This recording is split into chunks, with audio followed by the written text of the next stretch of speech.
Twende tufanye sehemu kugawanya.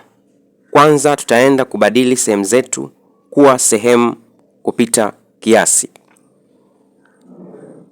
3 mara 4 12 jumlisha 1 ni 13 ya 3 gawanya kwa 1 ya 3.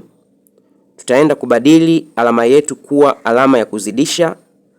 3 itapanda juu na 1 itashuka chini. 13 ya 3 mara 3 ya 1. Tunaweza rahisisha kwa 3 1 kwa 3 1. 13 mara 1 tunapata sawasawa na 13.